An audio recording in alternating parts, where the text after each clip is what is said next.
एक घटना कैसे किसी देश की दशकों पुरानी सैन्य नीति को पूरी तरह बदल सकती है। यही सवाल आज की हमारी चर्चा का केंद्र है। 14 फरवरी 2019 पुलवामा।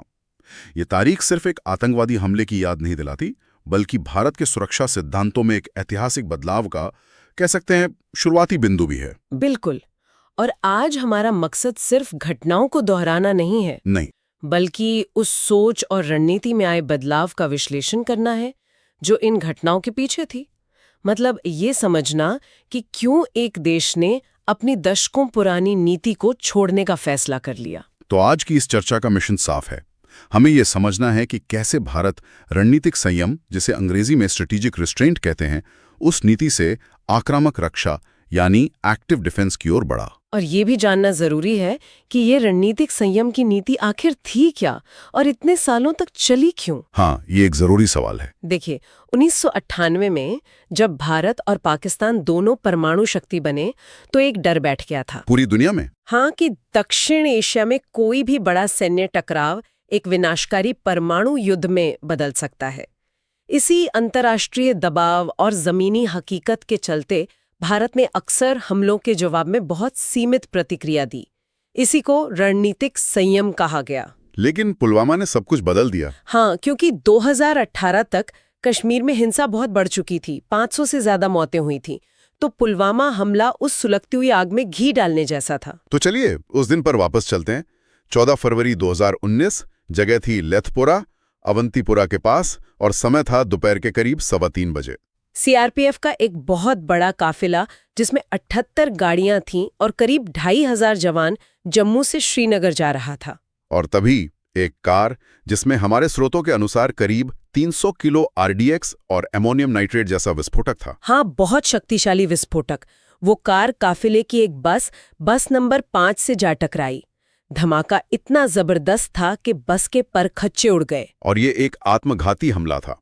हमलावर था आदिल अहमद दार, काकापुरा का एक 22 साल का युवक, जिसे आतंकी संगठन जैश-ए-मोहम्मद ने 1 साल पहले ही भर्ती किया था। इस हमले ने सच में पूरे देश को झकझोर कर रख दिया। इसका असर बहुत गहरा था। शायद 1989 के बाद भारतीय सुरक्षा बलों पर हुआ ये सबसे घातक हमला था। बिल्कुल। इसमें सीआरपीएफ के 40 जवान शहीद हो गए। और ये सिर्फ एक आंकड़ा नहीं है, ये समझना जरूरी है कि ये बलिदान किसी एक क्षेत्र का नहीं, पूरे राष्ट्र का था। ये बात दिल को छू जाती है। जो जवान शहीद हुए वो देश के अलग अलग कोनों से थे। उत्तर प्रदेश से 12, राजस्थान और पंजाब से 5-5, असम, जम्मू कश्मीर, ओडिशा, हिमाचल, केरल, तमिलनाडु, मतलब लगभग हर राज्य से कोई न कोई वीर शामिल था। हेड कांस्टेबल नसीर अहमद से लेकर कांस्टेबल मनीश्वर बासुमतारी तक, हर नाम के पीछे कहानी थी, एक परिवार था जो हमेशा के लिए बदल गया। और शायद इसी वजह से पूरे देश में जो शोक की लहर दौड़ी वो अभूतपूर्व थी। हर शहर, हर गांव से एक ही आवाज गूंज रही थी, एक ही संकल्प, बलिदान व्यर्थ नहीं जाएगा। हाँ, ये सिर्फ एक नारा नहीं था, ये एक राष्ट्रीय भावना बन गया था और इसने सरकार पर कार्रवाई के लिए जबरदस्त दबाव बनाया। इस हमले के बाद जाहिर है सबसे बड़ा सवाल था कि इसके पीछे कौन है। यहाँ पर एनआईए यानी राष्ट्रीय जांच एजेंसी की भूमिका सामने आती है। तो जांच की कहानी शुरू कैसे हुई? देखिए, जांचकर्ताओं ने बहुत ही बारीकी से काम किया। एक दिलचस्प जानकारी ये है कि उन्हें मौके से कार के पेंट के कुछ जले हुए टुकड़े मिले थे। अच्छा। हाँ, और फोरेंसिक जांच के लिए उन टुकड़ों का डीएनए सैंपल हमलावर आदिल अहमद दार के पिता के डीएनए से मैच किया गया। तो इससे ये पक्का हो गया कि हमलावर कौन था और किस गाड़ी का इस्तेमाल हुआ था। बिल्कुल।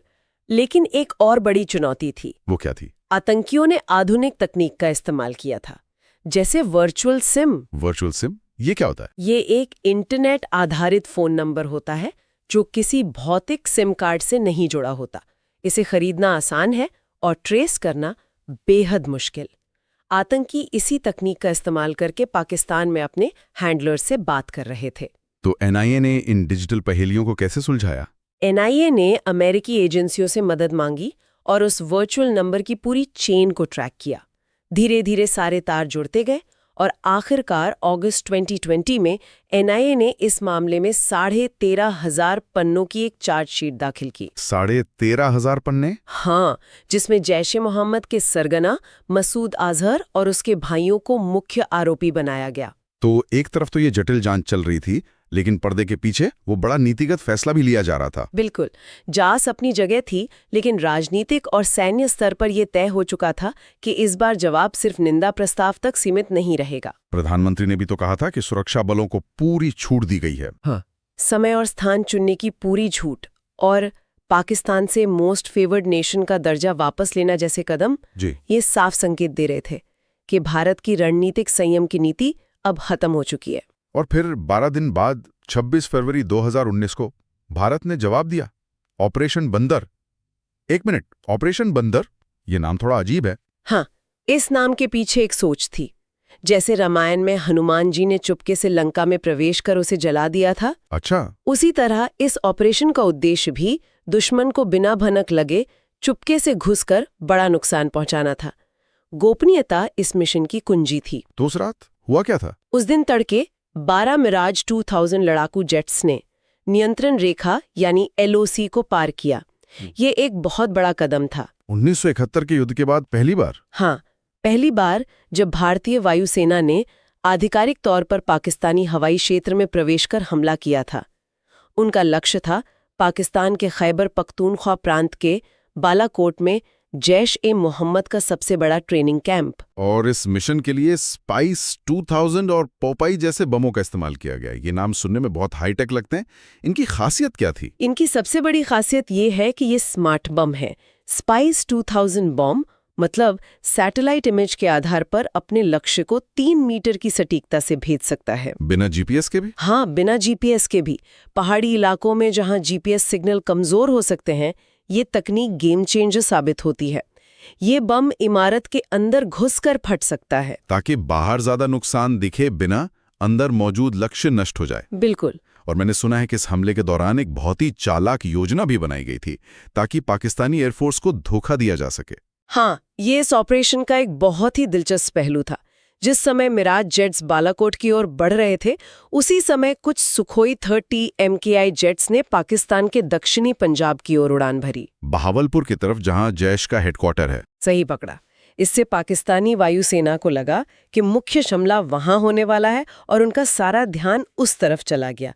इस धोखे ने मिराज जेट्स को अपना काम बिना किसी रुकावट के पूरा करने का मौका दे दिया। ये तो एक सफल सैन्य अभियान की कहानी हुई, लेकिन कहानी यहीं खत्म नहीं हुई। अगले ही दिन 27 फरवरी को पाकिस्तान ने जवाबी कार्रवाई की। जी, ऑपरेशन स्विफ्ट रिटॉर्ट।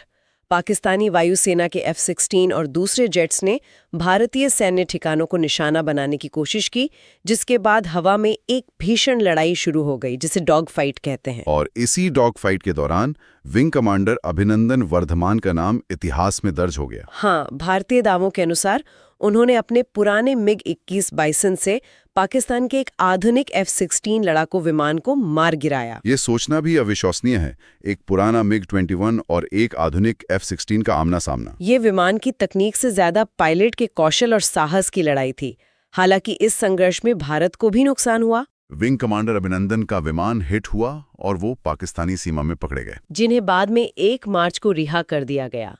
और एक दुर्भाग्यपूर्ण घटना में बड़गाम में फ्रेंडली फायर यानी आपसी गोलीबारी में हमारा एक Mi-17 हेलीकॉप्टर भी क्रैश हो गया। सैन्य कार्रवाई के बाद एक और युद्ध शुरू हुआ, सूचना का युद्ध, दावों और सबूतों की टक्कर। हाँ, भारत ने दावा किया कि इस हमले में बड़ी संख्या में आतंकी, उनके ट्रेनर और कमांडर मारे गए और यह एक सफल नॉन मिलिट्री प्रीएम्प्टिव स्ट्राइक थी। वहीं दूसरी ओर पाकिस्तान का दावा बिल्कुल अलग था। बिल्कुल।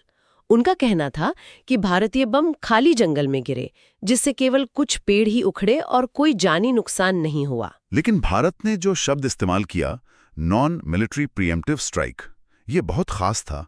इसका ठीक मतलब क्या था? इसका मतलब था कि हमारा निशाना पाकिस्तानी सेना या वहां के नागरिक नहीं, बल्कि सिर्फ और सिर्फ आतंकी ठिकाने थे। और प्रीएम्प्टिव शब्द का इस्तेमाल ये बताने के लिए था कि हमने भविष्य में होने वाले एक और हमले को टालने के लिए पहले ही कार्रवाई की। तो ये अंतर्राष्ट्रीय कानून के तहत अपनी कार्रवाई को सही ठहराने की कोशिश थी। बिल्कुल, आत्मरक्षा का अधिकार बताकर। लेकिन अंतर्राष्ट्रीय पर्यवेक्षकों ने भी तो ओपन सोर्स सैटेलाइट तस्वीरों के आधार पर भारत के दावों पर कुछ सवाल उठाए थे। हाँ, उठाए थे। देखिए, इस पर बहस आज भी जारी है।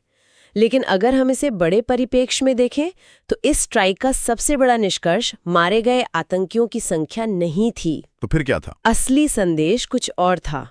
भारत ने पाकिस्तान के उस न्यूक्लियर ब्लफ को ध्वस्त कर दिया जिसकी धमकी वो हमेशा देता आया था। न्यूक्लियर ब्लफ मतलब परमाणु युद्ध की धमकी का झांसा। हाँ, सालों से पाकिस्तान ये मानता था कि चूंकि दोनों देश परमाणु शक्ति संपन्न है, इसलिए भारत कभी भी सीमा पार बड़ी सैन्य कार्रवाई करने की हिम्मत नहीं करेगा। बालाकोट स्ट्राइक से भारत ने यह संदेश दिया कि वो आतंकी हमलों के जवाब में पाकिस्तान के अंदर घुसकर पारंपरिक हथियारों से कार्रवाई कर सकता है और उससे परमाणु युद्ध की धमकी से डराया नहीं जा सकता। बिल्कुल। भारत ने ये जोखिम उठाया और पाकिस्तान ने परमाणु हथियारों का इस्तेमाल नहीं किया। इससे ये ब्लफ या झांसा उजागर हो गया। और ये सिर्फ सैन्य कार्रवाई तक सीमित नहीं था। भारत ने कूटनीतिक और आर्थिक मोर्चे पर भी पाकिस्तान पर जबरदस्त दबाव बनाया। जी हाँ, ये एक समग्र रणनीति थी। पाकिस्तानी वस्तुओं के आयात पर 200% का सीमा शुल्क लगा दिया गया। FATF की ग्रे लिस्ट में पाकिस्तान को बनाए रखने के लिए भारतीय प्रयास जारी रहे। अमेरिका, फ्रांस जैसे कई देशों ने भारत के आत्मरक्षा के अधिकार का समर्थन भी किया। हाँ, और यहाँ तक कि खेल और संस्कृति के क्षेत्र में भी असर दिखा।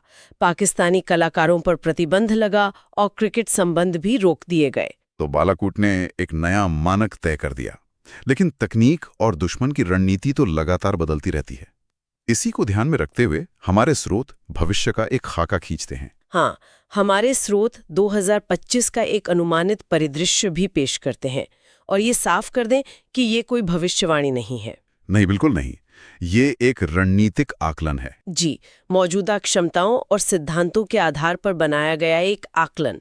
मान लीजिए अप्रैल 2025 में पहलगाम में एक बड़ा आतंकी हमला होता है जिसमें 26 नागरिकों की जान चली जाती है। तो ऐसे में भारत की प्रतिक्रिया क्या हो सकती है? हमारे स्रोत एक संभावित जवाबी कार्रवाई का जिक्र करते हैं जिसका काल्पनिक नाम है ऑपरेशन सिंदूर। ये 2019 के ऑपरेशन से अलग कैसे होगा? यहीं पर भारत की बदलती रक्षा नीति और पिछले कुछ सालों में हासिल की गई तकनीकी बढ़त का विश्लेषण सामने आता है। अच्छा। इसमें राफेल जेट्स, स्कैल्प क्रूज मिसाइलों और ड्रोन वॉरफेयर का एक समन्वित उपयोग दिखाया गया है। मतलब एक साथ कई तरह की टेक्नोलॉजी का इस्तेमाल। राफेल और स्कैल्प मिसाइलें इसे कैसे ज्यादा घातक बनाती हैं? राफेल एक ज्यादा आधुनिक और सक्षम लड़ाकू विमान है और स्कैल्प मिसाइलें लंबी दूरी की स्टील्थ मिसाइलें हैं जिन्हें दुश्मन के रडार आसानी से पकड़ नहीं पाते। मतलब भारतीय विमानों को पाकिस्तानी हवाई क्षेत्र में बहुत अंदर जाने की जरूरत ही नहीं पड़ेगी। बिल्कुल, वे भारतीय सीमा से ही पाकिस्तान के अंदर गहरे ठिकानों को नष्ट कर सकते हैं। और इसमें ड्रोन वॉरफेयर की क्या भूमिका होगी? 2025 के इस परिदृश्य में ड्रोन सिर्फ निगरानी के लिए नहीं बल्कि हमले के लिए भी इस्तेमाल होंगे। ड्रोन स्वॉर्म्स यानी झुंड में हमला करने वाले छोटे छोटे ड्रोन दुश्मन के एयर डिफेंस सिस्टम को भ्रमित कर सकते हैं, उसे तबाह कर सकते हैं और राफेल जैसे विमानों के लिए रास्ता साफ कर सकते हैं। तो ये भारत की रक्षा नीति के विकास यानी डॉक्ट्रिन इवोल्यूशन को दर्शाता है। 2019 का मॉडल एक सर्जिकल स्ट्राइक था, तो 2025 का अनुमानित मॉडल क्या है? 2025 का मॉडल सिर्फ सैन्य कार्रवाई नहीं बल्कि जियो इकोनॉमिक वॉरफेयर और टेक्नोलॉजी का एक घातक संयोजन है। एक मिनट, जियो इकोनॉमिक वॉरफेयर, आसान शब्दों में इसका क्या मतलब है? इसका मतलब है आर्थिक और भौगोलिक साधनों का इस्तेमाल दुश्मन पर दबाव बनाने के लिए करना। जैसे सिंधु जल संधि। बिल्कुल, जैसे सिंधु जल संधि की समीक्षा करने या उस पर रोक लगाने की धमकी देना, जिससे पाकिस्तान की अर्थव्यवस्था पर सीधा असर पड़ेगा। इसके साथ साथ ड्रोन हमले, साइबर अटैक और गहन कूटनीतिक अलगाव, ये सब एक साथ एक ही रणनीति का हिस्सा होंगे। तो हम कह सकते हैं कि ये एक न्यू नॉर्मल यानी एक नई सामान्य स्थिति को परिभाषित करता है। हाँ बिल्कुल, ये आतंकवाद के खिलाफ जीरो टॉलरेंस और सिर्फ रक्षात्मक नहीं बल्कि आक्रामक प्रतिरोध यानी ऑफेंसिव डिफेंस की नीति को स्थापित करता है। संदेश साफ है, अगर हमें छेड़ा गया तो हम घर में घुसकर मारेंगे। तो हमने देखा कि पुलवामा हमला भारत की रक्षा नीति में एक निर्णायक मोड़ था।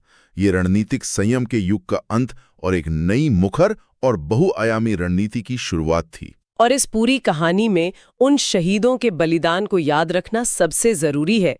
उनकी शहादत ने ही देश को ये नया संकल्प और नई दिशा दी। इसी संदर्भ में भारत के वीर पोर्टल जैसी पहलों का जिक्र करना भी जरूरी है।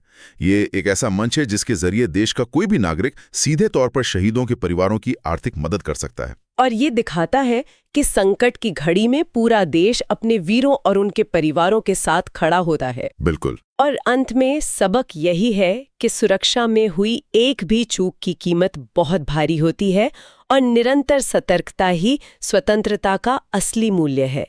एक सुरक्षित, आत्मनिर्भर और शक्तिशाली भारत का निर्माण ही उन 40 वीर शहीदों को सच्ची श्रद्धांजलि होगी।